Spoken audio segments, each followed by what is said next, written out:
Commerce के सारे student का इस वीडियो में आप सबका बहुत बहुत स्वागत है। अकाउंटिंग कंसेप्ट का ये वीडियो है और अकाउंटिंग कंसेप्ट में मैंने लगातार ये कोशिश की है कि अलग अलग वीडियोस के माध्यम से अलग अलग चैप्टर की बातों को एक्सप्लेन कर सकूं। तो इस वीडियो में मैं आपको एक्सप्लेन करने वाला हूं कैश फ्लो स्टेटमेंट। बहुत ही इंपॉर्टेंट चैप्टर है, इसका कंसेप्ट बहुत इंपॉर्टेंट है।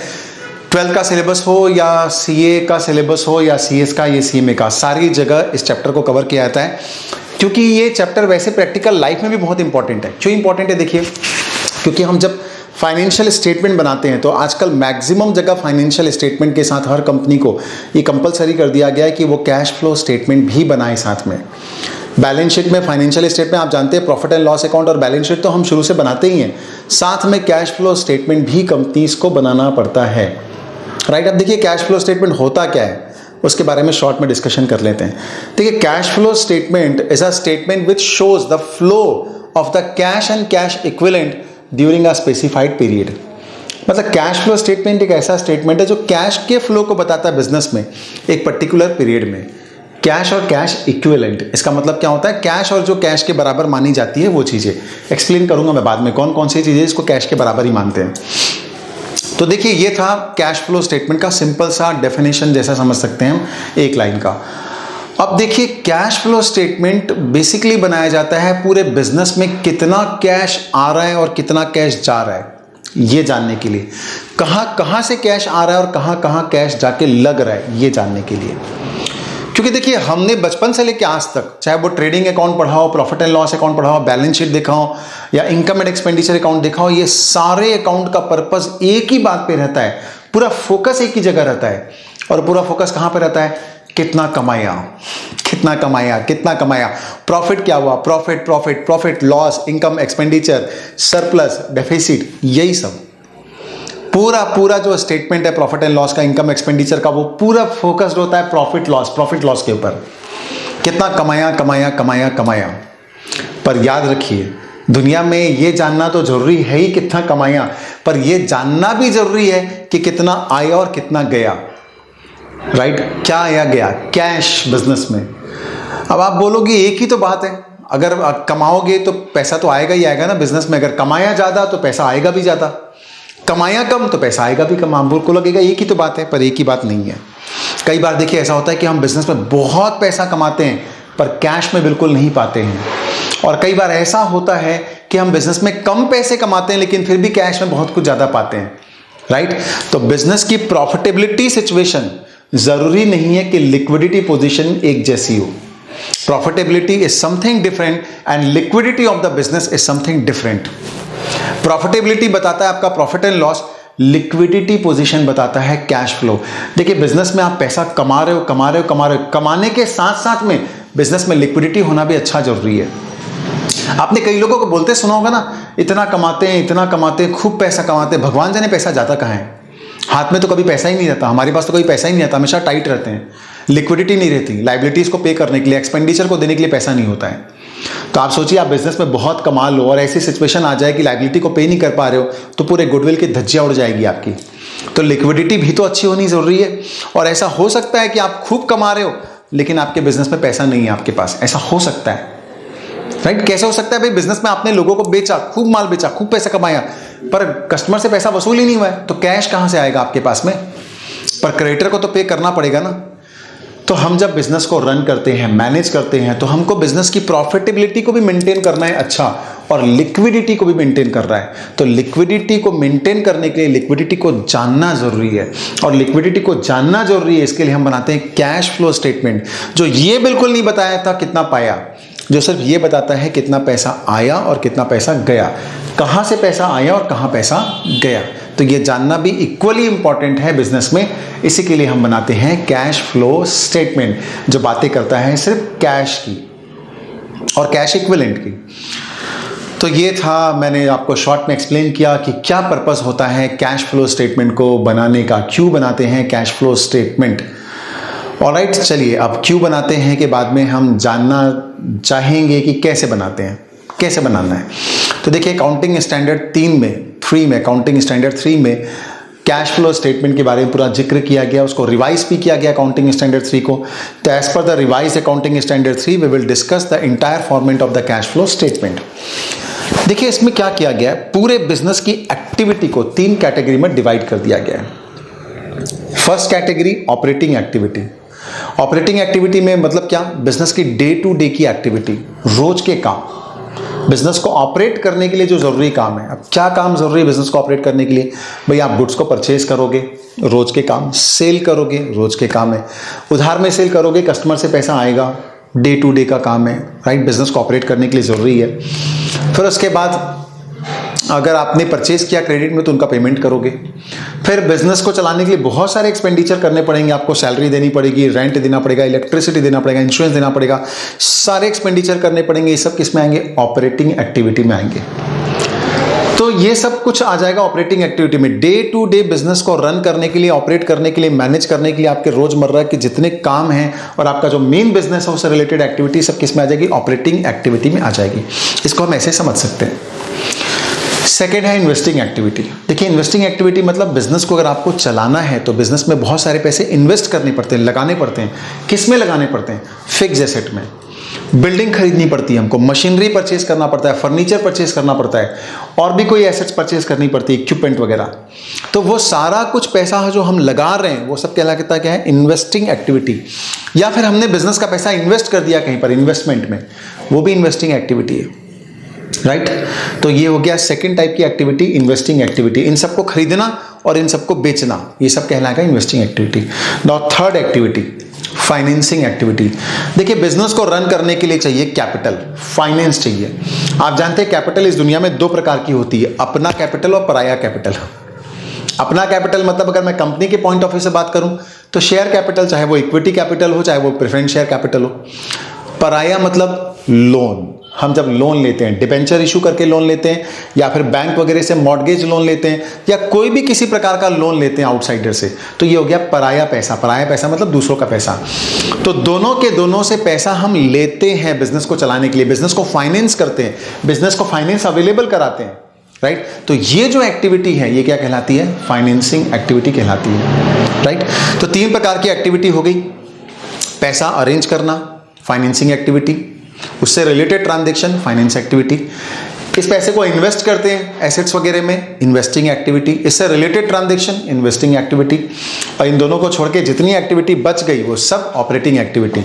तो ऑपरेटिंग एक्टिविटी की 2 डेफिनेशन है, एक है बचा खुचा सारा कुछ किस में आएगा? ऑपरेटिंग।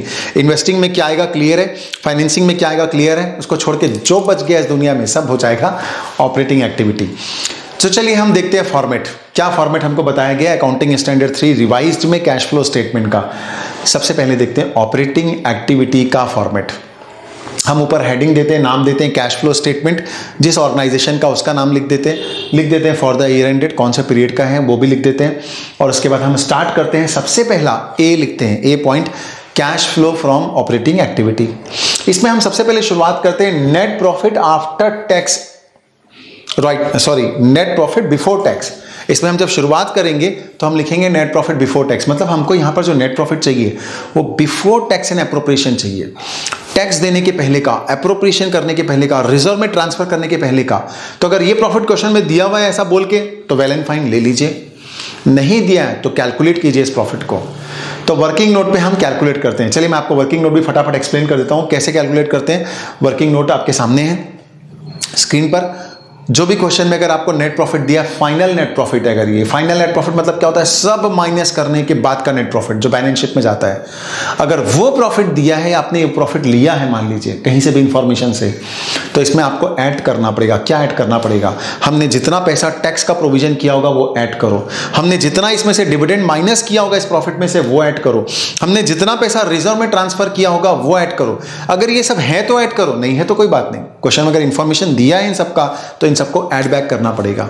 तो इन सबको ऐड बैक करने के बाद जो प्रॉफिट आएगा उस प्रॉफिट को हम बोलेंगे ये प्रॉफिट है टैक्स देने के पहले का, रिजर्व में ट्रांसफर करने के पहले का और एप्रोप्रिएशन के पहले का। तो इसको हम बोलते हैं प्रॉफिट बिफोर टैक्स। ऑलराइट, तो ये प्रॉफिट लिया जाएगा सबसे पहले। इस प्रॉफिट में कुछ ऐड करते हैं, कुछ लेस करते हैं। देखिए ये प्रॉफिट तो क्या है? कॉमन प्रॉफिट है। कॉमन प्रॉफिट मतलब एकदम जनरल प्रॉफिट बिजनेस का। हमको यहाँ पे जनरल नहीं चाहिए, हमको यहाँ पे ऑपरेटिंग प्रॉफिट चाहिए। ऑपरेटिंग प्रॉफिट मतलब ऑपरेटिंग प्रॉफिट और कैश प्रॉफिट चाहिए, क्योंकि कैश फ्लो बना रहे हैं हम। तो हमको 2 चीजें इसमें नहीं चलेगी। कौन कौन सी नहीं चलेगी? पहला, नॉन ऑपरेटिंग नहीं चलेगा, दूसरा नॉन कैश नहीं चलेगा। तो हम ऐसे सारे नॉन कैश और नॉन ऑपरेटिंग, ध्यान दीजिएगा शब्दों पर, नॉन कैश मतलब जो एक्सपेंडिचर कैश में नहीं होते, और नॉन ऑपरेटिंग, ये दोनों एक्सपेंडिचर अगर प्रॉफिट से माइनस हुए तो हम उसको वापस प्लस कर देंगे। और अगर ये दोनों प्रकार की इनकम अगर इसमें शामिल हुई तो हम उसको वापस माइनस कर देंगे, रिवर्सल इफेक्ट दे देंगे। तो कुछ हमको प्लस करना पड़ता है इस प्रॉफिट में, कुछ माइनस करना पड़ता है। उसके पीछे जो लॉजिक है वो लॉजिक की बात यही है कि नॉन ऑपरेटिंग और नॉन कैश एक्सपेंसेस को प्लस करना है, क्योंकि वो माइनस हो चुके होंगे, हमको नहीं करना इनको माइनस, प्लस करो। और जो इनकम प्लस हो गई होगी उसको उल्टा कर दो, माइनस कर दो, क्योंकि हमको नहीं चाहिए ऐसी इनकम जो नॉन ऑपरेटिंग हो और नॉन कैश हो। तो प्लस में क्या क्या करते हैं देखिए, हम प्लस में करते हैं इसमें कोई भी डेप्रिसिएशन अगर हमने चार्ज किया हो तो नॉन कैश है। कोई भी अगर इंटरेस्ट हमने लोन के ऊपर दिया हुआ है, अगर कोई भी मॉर्गेज वगैरह लोन पर, डिबेंचर पर, वो भी हम प्लस करते हैं। क्यों इंटरेस्ट को प्लस करते हैं? क्योंकि ये फाइनेंसिंग एक्टिविटी का आइटम है, तो यहाँ पर ये प्लस हो जाएगा, राइट। इसके बाद अगर मान लीजिए कोई भी एक्सपेंडिचर हमने राइट ऑफ किया है, discount on issue of debenture right of कर दिया, प्रिलिमिनरी एक्सपेंसेस राइट ऑफ कर दिया, कोई भी एक्सपेंडिचर राइट ऑफ किया तो वो प्लस कर देंगे, राइट। और अगर मान लीजिए कोई लॉस हो गया हमको सेल पर, फिक्स एसेट वगैरह के सेल पर, वो भी हम प्लस कर देंगे। सिमिलरली इसी प्रकार के आइटम को माइनस कर देंगे। मान लीजिए प्रॉफिट ऑन सेल ऑफ दिया हुआ है एसेट, तो फिर वो माइनस कर देंगे, राइट। और ऐसा ही कोई इनकम फ्रॉम इन्वेस्टमेंट दिया हुआ है तो वो इन्वेस्टिंग एक्टिविटी का है, इसलिए यहाँ पर माइनस कर देंगे। तो ये 2-4 आइटम को प्लस माइनस करेंगे। इसके बाद जो प्रॉफिट आएगा उसको हम नाम देंगे operating profit before working capital changes, operating profit, all right. अब इसके बाद वर्किंग कैपिटल वाले आइटम में जितने आइटम का चेंजेस हुआ उसका इफेक्ट हम यहाँ पे लेंगे। सबसे पहले वर्किंग कैपिटल मतलब क्या होता है? Current asset minus current liability, right. ये हमने ऑलरेडी अलग अलग चैप्टर में देखा ही है। वर्किंग कैपिटल का डेफिनेशन क्या होता है? Current asset minus current liability. इसका मतलब करंट एसेट और करंट लायबिलिटी के आइटम में जो भी चेंज हुआ है उस सबका चेंज का प्लस माइनस का इफेक्ट यहाँ पर आएगा। कैसे? देखिए, मान लीजिए करंट एसेट्स में कोई भी आइटम अगर इंक्रीज हुआ है, अगर करंट एसेट में कोई भी आइटम इंक्रीज हुआ है तो हम उसको यहाँ पर क्या कर देंगे? माइनस कर देंगे। और अगर करंट एसेट में कोई भी आइटम डिक्रीज हुआ है तो हम उसको प्लस कर देंगे। छोटा सा लॉजिक मैं आपको एक्सप्लेन कर देता हूँ। एक का लॉजिक है वैसे ही चारों का लॉजिक है। मान लीजिए करंट एसेट में डिक्रीज हो गया, जैसे मान लीजिए डेटर था, पहले था 50,000 अब हो गया 30,000, तो डिक्रीज हो गया 20,000। डेटर डिक्रीज हो गया, ये क्या इंडिकेट कर रहा है? मतलब डेटर ने पैसे दे दिए 50,000 से, अगर वो 30,000 हो गया, इसका मतलब उसने 20,000 आपको दे दिया, तो इससे आपका कैश क्या हो जाएगा? बढ़ जाएगा। कैश का फ्लो बिजनेस में क्या हो जाएगा? बढ़ जाएगा। डेटर से आपको पैसे मिल गए, रिकवर हो गए, वसूल हो गए, तो हम उसको क्या कर देंगे? कैश फ्लो में प्लस कर देंगे, ऐड कर देंगे। तो कैश फ्लो में हम जो बना रहे हैं ऑपरेटिंग एक्टिविटी, उसके बाद जो वर्किंग कैपिटल के चेंजेस का इफेक्ट ले रहे हैं, उसमें डिक्रीज इन करंट एसेट क्या हो जाता है? ऐड। इसका लॉजिक आपको क्लियर हुआ क्यों करते हैं हम ऐसा? Similarly increase in the current asset में अपोजिट लॉजिक रहेगा तो वो माइनस हो जाएगा। अब आइए करंट लायबिलिटी में। करंट लायबिलिटी अगर डिक्रीज हो रहा है तो वो माइनस में आ जाएगा। क्यों डिक्रीज और माइनस में जाएगा? आप कल्पना करो, देखो क्रेडिटर था पहले, मान लीजिए 10,000, अब हो गया 6,000। पहले था 10,000 अब हो गया 6,000, मतलब आपने 4,000 पेमेंट कर दिया। 4,000 पेमेंट किया होगा आपने, इसका मतलब कैश आपके पास से क्या हो जाएगा? कम। तो डिक्रीज इन करंट लायबिलिटी अगर है तो वो हो जाएगा माइनस। अब अगर इंक्रीज इन करंट लायबिलिटी तो वो क्या हो जाएगा? Plus, with the same logic, opposite logic, right. तो 4 बातें होती है सब मिला के। वैसे तो 2 बातें होती है, करंट एसेट और करंट लायबिलिटी। इन दोनों बातों के अंदर 2 बातें होती है। करंट एसेट में इंक्रीज भी हो सकता है, डिक्रीज भी हो सकता है। करंट लायबिलिटी में इंक्रीज भी हो सकता है, डिक्रीज भी हो सकता है। तो दोनों बातों के अंदर 2 बातें होती है, मतलब सब मिला के हो सकती है 4 बातें। इन 4 बातों में 2 बातें होगी जिसको ऐड करना है और 2 बातें होगी जिसको लेस करना है। तो 2 बातें जिनको ऐड होगी वो हमने देख लिया, कौन कौन सा ऐड होगा और कौन कौन सा लेस होगा, राइट। इसके बाद अब जो फ्लो आता है उसको हम बोलते हैं cash generated from operation, right. Cash generated from operation. इसमें अगर आपने साल भर में कोई भी इनकम टैक्स पे किया है तो हम यहाँ से माइनस करते हैं। कोई भी इनकम टैक्स अगर आपने पे किया होगा तो वो माइनस हो जाएगा यहाँ पर, और फिर जो आएगा उसको हम बोलेंगे cash flow from operating activities, right. तो ये था ऑपरेटिंग एक्टिविटी का कैश फ्लो कैलकुलेट करने का फॉर्मेट। क्वेश्चन में इंफॉर्मेशन दी रहेगी। देखिए, हालांकि मैं आपको भी सिर्फ फॉर्मेट एक्सप्लेन कर रहा हूँ, अभी प्रैक्टिकल क्वेश्चन एक्सप्लेन नहीं कर रहा हूँ। प्रैक्टिकल क्वेश्चन में अपने दूसरे वीडियोस में पूरा एक्सप्लेन करूँगा, बना करके दिखाऊंगा आपको एक एक क्वेश्चन कैसे बनेगा, तब ज़्यादा क्लैरिटी आएगी आपको प्रोसेस की। अभी फॉर्मेट में हो सकता है कुछ चीज़ें आपके हो सकता है ज़्यादा क्लियर ना हो जब तक क्वेश्चन ना बनाएं। फिर भी फॉर्मेट को समझना तो जरूरी है कि फॉर्मेट में क्या क्या आता है, क्या क्या नहीं आता है। तो ये था फॉर्मेट के सारे आइटम ऑपरेटिंग एक्टिविटी का। ऑपरेटिंग एक्टिविटी थोड़ा सा कॉम्प्लिकेटेड भी है, थोड़ा दिमाग लगाना पड़ता है इसमें।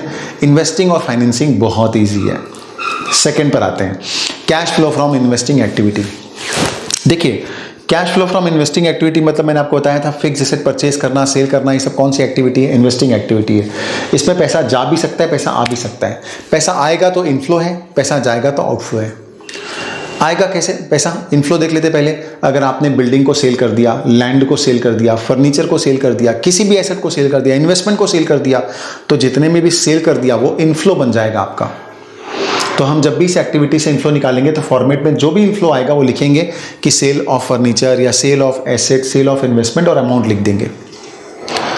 और मान लीजिए आपने कोई इन्वेस्टमेंट कर दिया, उससे अगर आपको इनकम भी हो रही है, किसी प्रकार की इंटरेस्ट भी मिल रहा है, तो वो भी इनफ्लो किसका कहलाएगा? इन्वेस्टिंग एक्टिविटी का इनफ्लो कहलाएगा। पैसा आ रहा है आपके पास, कहां से आ रहा है? इन्वेस्टिंग एक्टिविटी की वजह से आ रहा है, क्योंकि इन्वेस्टमेंट ना करते तो ये इंटरेस्ट और इनकम कहां से मिलता? तो वो भी उसके अंदर में आ जाएगा, राइट। तो हम उसको वहां पर लिख देंगे। और इसके बाद आउटफ्लो कैसे होगा? अगर हमने कोई फिक्स एसेट परचेज कर लिया, मशीनरी परचेज कर लिया, लैंड परचेज कर लिया, बिल्डिंग परचेज कर लिया, तो ये सब क्या बन जाएगा? आउटफ्लो। तो अगर इसमें पैसा जा रहा है तो ये कहां पर आ जाएगा? आउटफ्लो में आ जाएगा। जब भी कोई आउटफ्लो होगा, पैसा जाएगा, तो हम उसको ब्रैकेट के अंदर लिख देंगे, माइनस नहीं लिखेंगे। जो उसके प्रेजेंटेशन का तरीका है पूरे कैश फ्लो में जो एप्लीकेबल रहेगा कि कोई भी चीजें जो माइनस में है, मतलब पैसा जा रही है, आउटफ्लो है, तो उसको लिखेंगे ब्रैकेट में। और इनफ्लो है तो सिंपली उसको लिख देंगे, मतलब कुछ नहीं है तो इनफ्लो होगा, ब्रैकेट में है तो आउटफ्लो होगा। ये इसकी पहचान है, राइट। तो बाद में हमको कैलकुलेशन करने में आसानी होगी, कौन कौन सा इनफ्लो है, कौन कौन सा आउटफ्लो है, कौन कौन सा प्लस है, कौन कौन सा माइनस है। तो इन्वेस्टिंग एक्टिविटी का क्या होता है, कई बार क्वेश्चन डायरेक्टली देता नहीं है, वो आपको हिंट दे देगा कि प्लांट एंड मशीनरी इतने का था, इतने का डेप्रिसिएशन चार्ज किया, वगैरह वगैरह। हमको पूरा प्लांट एंड मशीनरी की तह तक जाने के लिए पूरा प्लांट एंड मशीनरी अकाउंट बनाना पड़ता है, और अकाउंट बना के फाइंड आउट करना पड़ता है कितने का सेल हुआ होगा, कितने का परचेस हुआ होगा। तो ये बातें तो अब जब प्रैक्टिकल क्वेश्चन में एक्सप्लेन ही करूंगा व्हाइट बोर्ड पे, तभी आपको एक्सप्लेन कर पाऊंगा, इसमें एक्सप्लेन करना मुश्किल है, राइट। तो अभी तो हम शॉर्ट में मोटा मोटी फॉर्मेट देख रहे हैं, अंदर की चीज़ों को फाइंड आउट कैसे करना वो बाद में देखेंगे, नेक्स्ट वीडियोस में देखेंगे। तो ये हो गया इन्वेस्टिंग एक्टिविटी का इनफ्लो में टोटल कंपेयर कर देंगे आउटफ्लो को। अगर नेट इनफ्लो है, मतलब पैसा आया ज़्यादा है, तो हम लिख देंगे net inflow from the investing activity. और अगर आउटफ्लो है तो हम लिख देंगे net outflow from the investing activity, और ब्रैकेट में लिखेंगे अगर आउटफ्लो ज़्यादा है, नेट आउटफ्लो ही है, तो जो भी नेट फिगर है उसको लिखेंगे ब्रैकेट में। अब आते हैं next, financing activity, cash flow from financing activity. देखिए, cash flow from financing activity हम जब कैलकुलेट करेंगे तो फाइनेंसिंग एक्टिविटी का इनफ्लो पहले लिखेंगे, फिर लिखेंगे आउटफ्लो। इनफ्लो मतलब इक्विटी शेयर कैपिटल इशू किया, उससे पैसा आएगा। प्रेफरेंस शेयर कैपिटल इशू किया, उससे पैसा आएगा। डिबेंचर इशू किया, उससे पैसा आएगा। उससे जो पैसा आएगा उसमें फेस वैल्यू भी लिखेंगे, प्लस प्रीमियम को भी जोड़ के लिखेंगे।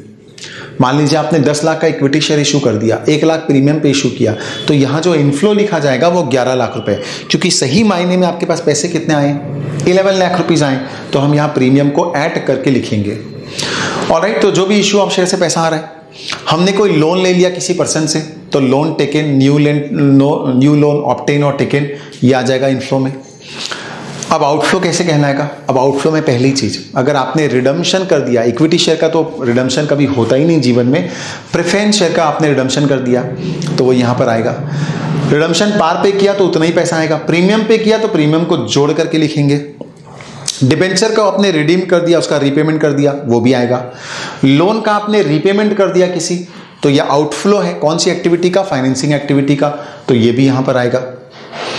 इसके बाद अगर आप इंटरेस्ट पे कर रहे हो डिबेंचर के ऊपर, इंटरेस्ट पे कर रहे हो लोन के ऊपर, तो ये भी फाइनेंसिंग एक्टिविटी का आउटफ्लो है, क्योंकि interest on debenture, interest on loan किसके पीछे है? डिबेंचर और लोन के पीछे है।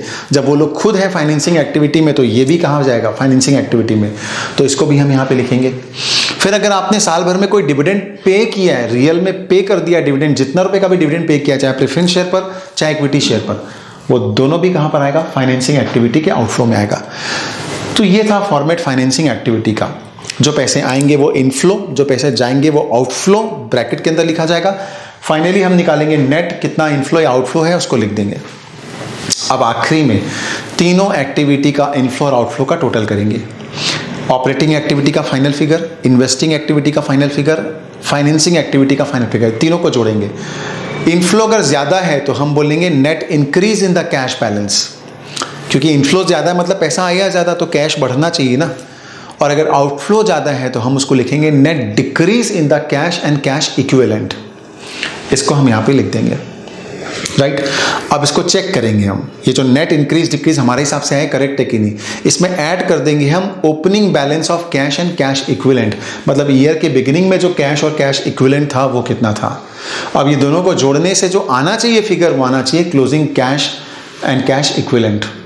कैसे समझिए, मान लीजिए आपने कोई कैश फ्लो स्टेटमेंट बनाया, उसमें नेट इंक्रीज आ गया 20,000 रुपीज़।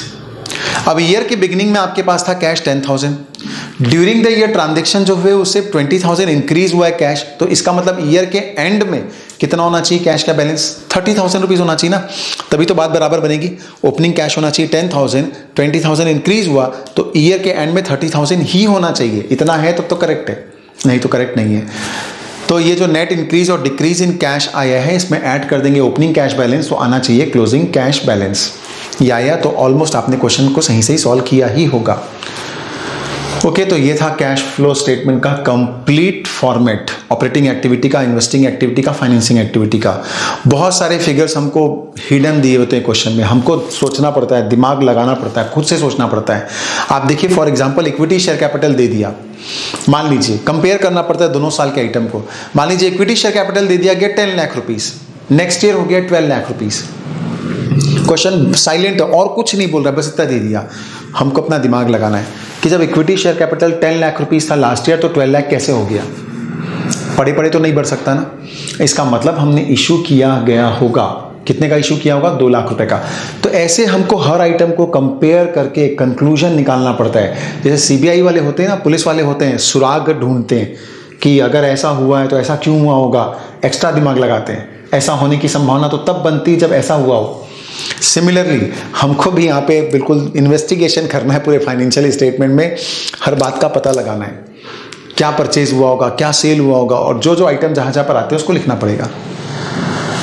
राइट। तो मैं जब प्रैक्टिकल क्वेश्चन आपको एक्सप्लेन करूंगा कैश फ्लो स्टेटमेंट के, तो पूरे क्वेश्चन को इन्हीं सब लॉजिक के साथ मैं एक्सप्लेन करूंगा। वैसे ही सोचेंगे हम जैसे पुलिस वाले और सीबीआई वाले सोचते हैं, वैसे ही सोच के एक एक आइटम को निकालेंगे वहाँ से।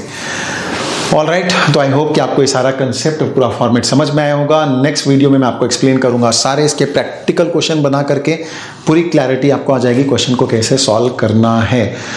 अलग अलग दूसरे टॉपिक के भी वीडियो मैंने बनाए हुए हैं अकाउंट्स के, वो भी आप जरूर पढ़ लें, जरूर देखिएगा।